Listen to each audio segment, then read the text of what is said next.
जब हम किसी मेटालिक वायर की लेंथ में इजाफा करते हैं और एक खास लिमिट से पहले अगर मैं इसको छोड़ दूं तो ये वापस अपनी असली शक्ल या असली लेंथ रीगेन कर लेती है। इसकी क्या रीजन है?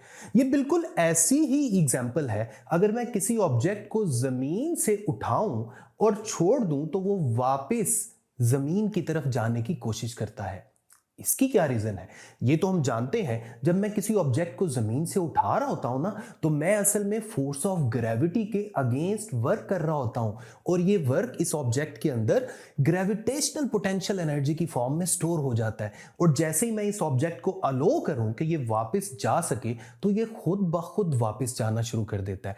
असल में क्या होता है, उसी ग्रेविटेशनल पोटेंशियल एनर्जी को यूज करके ये जमीन की तरफ वापस जाता है।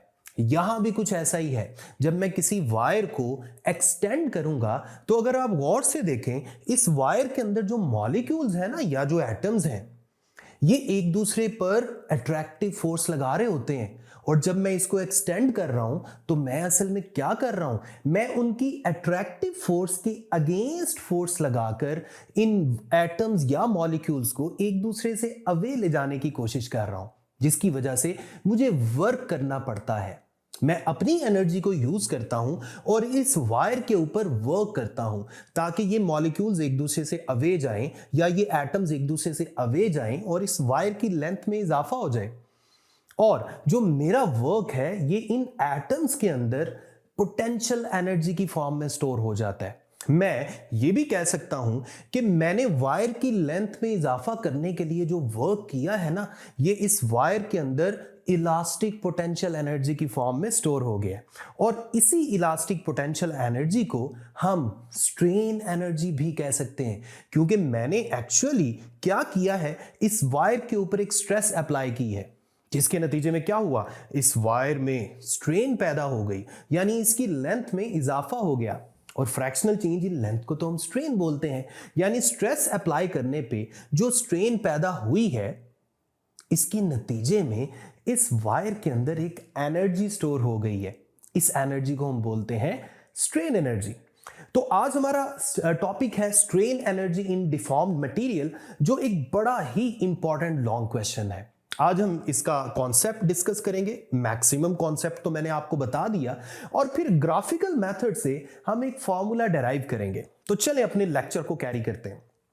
देखिए, फर्ज कर लें मेरे पास जो वायर थी, इसकी ओरिजिनल लेंथ को मैं एल का नाम दे देता हूं, और मैंने इस वायर को एक तरफ से किसी सॉलिड ऑब्जेक्ट के साथ बांध दिया, फर्ज कर लें दीवार के साथ बांध दिया, और दूसरी तरफ से मैं इस वायर पे फोर्स लगा रहा हूं। और यूनिट एरिया पे जो फोर्स लगाई जाती है उसे तो हम स्ट्रेस बोलते हैं। ओके, मैं इस पर स्ट्रेस लगा रहा हूं, जिसके नतीजे में क्या हो रहा है, इसकी लेंथ में मुसलसल इजाफा हो रहा है। फर्ज कर लें इसकी जो फाइनल लेंथ है ना, इसे मैं एल प्राइम कह देता हूं। इनिशियल लेंथ को एल कह दें, फाइनल लेंथ को एल प्राइम कह दें। तो देखें चेंज इन लेंथ क्या होगी। अगर मैं चेंज इन लेंथ को डेल्टा एल का नाम दूं तो मेरे पास चेंज इन लेंथ आ जाएगी final length L prime minus initial length L. तो अब हमने करना क्या है, हमने मुसलसल फोर्स अप्लाई करते जाना है, और उसके नतीजे में जो लेंथ में तब्दीली आती जाएगी ना, इसको हमने कैलकुलेट करते जाना है। यानी मुसलसल फोर्स अप्लाई करें, उसके नतीजे में जो चेंज इन लेंथ आई है उसको मेजर करें। चेंज इन लेंथ को हम एक्सटेंशन भी कह सकते हैं। और फिर हमने एक ग्राफ ड्रॉ करना है, और वो ग्राफ है फोर्स और एक्सटेंशन के दरमियान। वाई एक्सिस पे हम फोर्स की वैल्यूज ले लेते हैं और एक्स एक्सिस पे एक्सटेंशन या इलोंगेशन की वैल्यूज ले लेते हैं। तो ये जो ग्राफ है ना, एक और छोटी सी बात, हमने इस वायर पे जो फोर्स लगानी है ना, वो इसकी इलास्टिक लिमिट से पहले पहले लगानी है। या आप यूं समझ लें कि मैक्सिमम ने हमने इलास्टिक लिमिट तक जाना है। लास्ट लेक्चर में मैंने आपको बताया था इलास्टिक लिमिट का क्या मतलब है। इलास्टिक लिमिट ऐसी लिमिट है जिसके बाद मटेरियल अपनी शक्ल या अपनी लेंथ परमानेंटली डिफॉर्म कर लेता है। उसके बाद फिर हम ये सारी डिस्कशन नहीं कर सकेंगे। तो इसलिए हमने आज का जो ग्राफ है ना, ये इलास्टिक लिमिट तक बनाना है। तो चले सबसे पहले तो ये फोर्स एक्सटेंशन ग्राफ, जैसे कल वाला ग्राफ था, लास्ट लेक्चर वाला ग्राफ, वो इंक्लाइन स्ट्रेट लाइन आया था। उसके बाद थोड़ा सा कर्व हुआ था स्ट्रेन एक्सिस वाली साइड पे। यहां भी ऐसा ही होगा, ये वाला ग्राफ थोड़ा सा कर्व होगा इलोंगेशन या एक्सटेंशन वाले एक्सिस वाली साइड पे। तो आप देखें इस ग्राफ में शुरू में इंक्लाइन स्ट्रेट लाइन है और बाद में थोड़ी सी कर्व है, और फर्ज कर लें ये जो फाइनल पॉइंट है ना, ये इलास्टिक लिमिट वाला पॉइंट है। इसका मतलब है हमने ये ग्राफ इलास्टिक लिमिट तक बना लिया। अब देखें ये जो ग्राफ है, ये कौन सा ग्राफ है? ये फोर्स एक्सटेंशन ग्राफ है। हमारा मेन पर्पस क्या है? आज हमारा मेन पर्पस है, हमने इस वायर को डिफॉर्म करने के लिए जो वर्क अप्लाई किया था ना, वो हमने फाइंड करना है। क्योंकि जैसे मैंने आपको थोड़ी देर पहले बताया, यही वर्क असल में क्या है? स्ट्रेन एनर्जी है। यही वर्क इस वायर के अंदर स्ट्रेन एनर्जी की फॉर्म में स्टोर हुआ है, जो मैंने आपको शुरू में जिसका कॉन्सेप्ट दिया है। तो मेन हमारा पर्पस तो है वर्क फाइंड करना। अब हम आते हैं आपकी मेमोरी की तरफ। आपको याद होगा फर्स्ट ईयर में चैप्टर 4 में हमने वर्क वाला पूरा कॉन्सेप्ट डिस्कस किया था, जिसमें वर्क हमने निकाला था ग्राफ की मदद से भी, और वहां हमने ये याद किया था work done is equal to area under force displacement graph. Force displacement graph के नीचे नीचे जो एरिया है ना, वो हमें वर्क देता है। तो यहां जरा गौर करें, ये जो ग्राफ है, क्या ये भी फोर्स डिस्प्लेसमेंट ग्राफ नहीं है? आप गौर करें, वाई एक्सिस पे तो फोर्स ही है, एक्स एक्सिस पर एक्सटेंशन है। चाहे आप एक्सटेंशन का वर्ड यूज कर लें, चाहे डिस्प्लेसमेंट का वर्ड यूज कर लें, क्योंकि जिसे मैं एक्सटेंशन कह रहा हूं, अगर हम थोड़ा डीप सोचें, वही इन एटम्स या मॉलिक्यूल्स का डिस्प्लेसमेंट है। क्योंकि जितना एटम्स या मॉलिक्यूल एक दूसरे से दूर जाते जाएंगे, जितना वो डिस्प्लेसमेंट करेंगे, उतना ही एक्सटेंशन आएगी। सो हम फोर्स एक्सटेंशन ग्राफ को फोर्स डिस्प्लेसमेंट ग्राफ भी कंसीडर कर सकते हैं।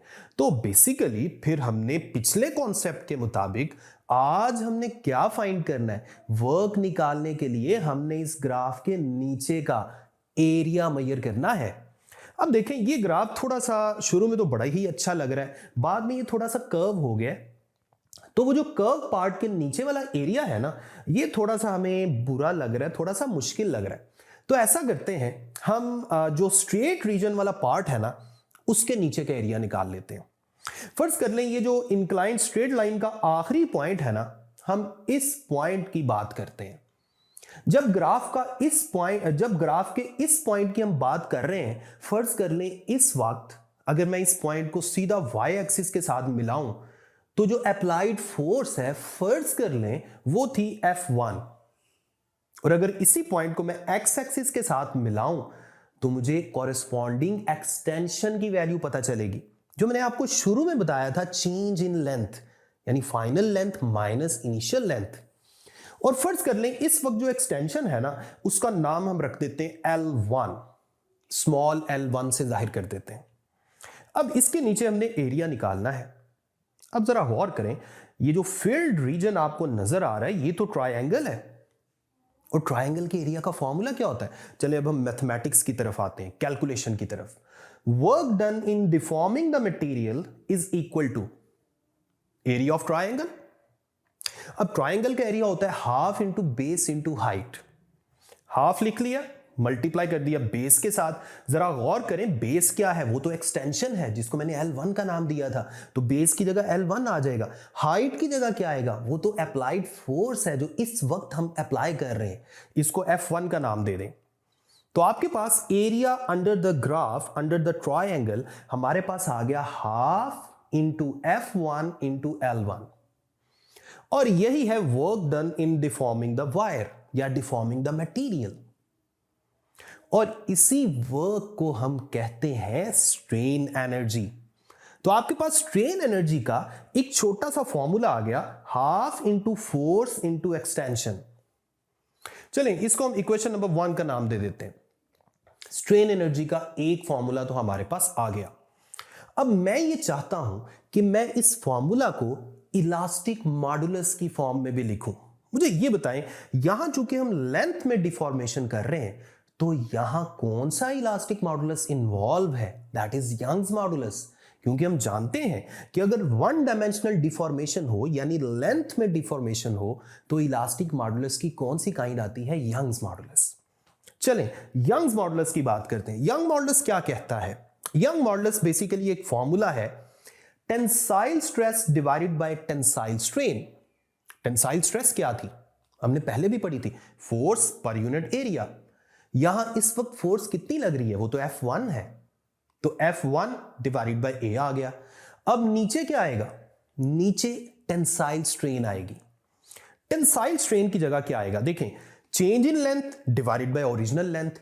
इस वक्त चेंज इन लेंथ कितनी है? L1।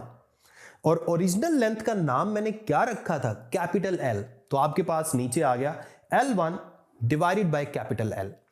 नीचे वाली रेशो को ऊपर ले जाएं। आपके पास इलास्टिक मॉडुलस यानी Young's modulus capital Y is equal to F1 divided by A multiplied by capital L divided by small l1। तो ऐसा करते हैं, यहां से हम F1 का फॉर्मूला बना लेते हैं। बेसिकली F1 की वैल्यू निकाल के हमने इक्वेशन 1 में पुट करनी है। तो F1 को उस तरफ रहने दें और बाकी सारा कुछ दूसरी तरफ लें। अब आप देखें क्या बनेगा। F1 इज इक्वल टू जो एरिया था वो भी दूसरी तरफ चला गया, y a, और साथ ही साथ जो नीचे L1 था वो भी ऊपर आ गया, दूसरी साइड पे जाके वो L1 ऊपर आ गया और नीचे कैपिटल L आ जाएगा। तो आपके पास F1 की वैल्यू आ गई y a L1 divided by capital L।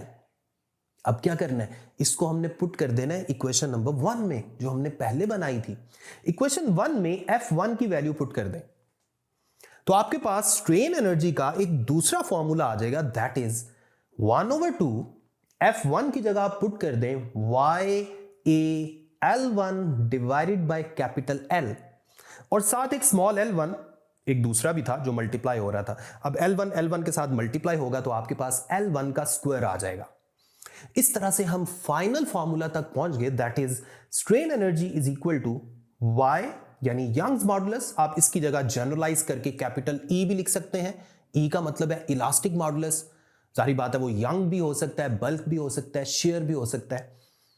y a capital A area of cross section, L1 का स्क्वायर एक्सटेंशन का square divided by 2 capital L। Capital L क्या चीज है? दैट इज इनिशियल या ओरिजिनल लेंथ। L1 क्या है? Extension. A क्या है? Area of cross section. और Y क्या है? Young's modulus. तो ये दो फॉर्मूले हैं जो आप स्ट्रेन एनर्जी फाइंड करने के लिए यूज कर सकते हैं। एक और बात याद रखें, ये वाले जो फॉर्मूले हैं, ये जो ग्राफ था ना हमारा, उसके लीनियर पोर्शन और नॉन लीनियर पोर्शन दोनों के लिए वैलिड है। बस हमने आसानी के लिए लीनियर पोर्शन के नीचे का एरिया फाइंड कर लिया था। लेकिन अगेन एक बात याद रखें कि ये फॉर्मूले या वो जो भी ग्राफ हमने बनाया था, ये इलास्टिक लिमिट से पहले पहले की बात है। अभी मैं आपसे एक और भी बात डिस्कस करूंगा और वो पूछूंगा आपसे। अब आखिरी एक और छोटा सा पॉइंट है एक, जिसे हम एनर्जी डेंसिटी कह सकते हैं। स्ट्रेन एनर्जी डेंसिटी एक फॉर्मूला तो हमने बना लिया जो आपके सामने इस वक्त मौजूद है, लेकिन एनर्जी डेंसिटी को भी हम डिस्कस कर लेते हैं। एनर्जी डेंसिटी जो है उसको हम डिफाइन करते हैं total strain energy per unit volume. अब जरा गौर से मेरी बात सुननी है आपने। स्ट्रेन एनर्जी की जगह क्या आ जाएगा? चलें इसका फॉर्मूला लिखते हैं, एनर्जी डेंसिटी का फॉर्मूला लिखते हैं। ऊपर स्ट्रेन एनर्जी आ गई, नीचे वॉल्यूम आ गया।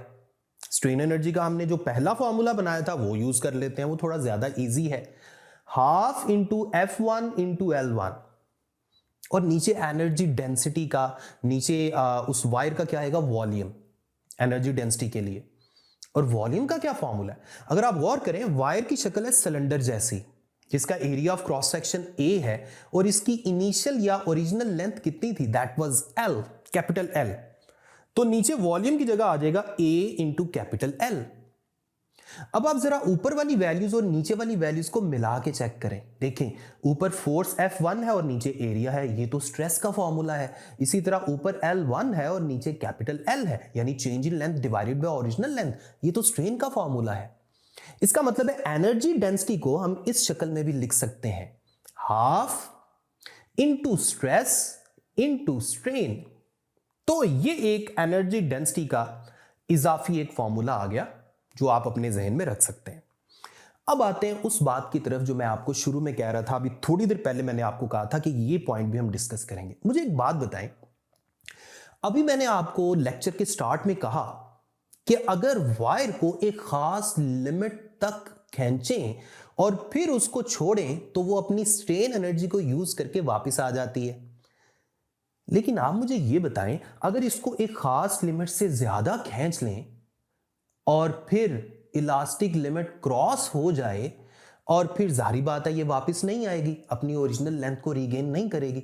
तो मुझे ये बताएं कि जो स्ट्रेन एनर्जी हमने उसको खींचने में लगाई है वो कहां गई? गायब हो गई। एक्चुअली जो स्ट्रेन एनर्जी आपने इसको खींचने में स्टोर की थी ना, जब आप इलास्टिक लिमिट को क्रॉस कर लेते हैं ना, तो वही स्ट्रेन एनर्जी इन एटम्स की बॉन्डिंग को ब्रेक करने में यूज हुई, इस वायर के स्ट्रक्चर को ब्रेक करने में यूज हुई, इस वायर की शक्ल परमानेंटली डिफॉर्म करने में यूज हुई, और यहां कुछ हीट एनर्जीज भी पैदा होती हैं, उसमें भी यूज हुई। सो हम कह सकते हैं कि अगर हम इलास्टिक लिमिट से पहले पहले की बात करें तो स्ट्रेन एनर्जी को यूज करके मटेरियल वापस अपनी असली शक्ल रिगेन कर लेता है। लेकिन अगर हम इलास्टिक लिमिट को क्रॉस कर दें तो उसी स्ट्रेन एनर्जी को यूज करके मटेरियल अपनी शक्ल मुस्तकिल खराब कर लेता है। कहता है ले भैया आप यही चाहते थे ना, मैं अपनी शक्ल मुस्तकिल खराब कर लेता हूं। तो ये था आज का हमारा लेक्चर। नेक्स्ट लेक्चर तक अपना ख्याल रखें, हमें अपनी दुआओं में याद रखें।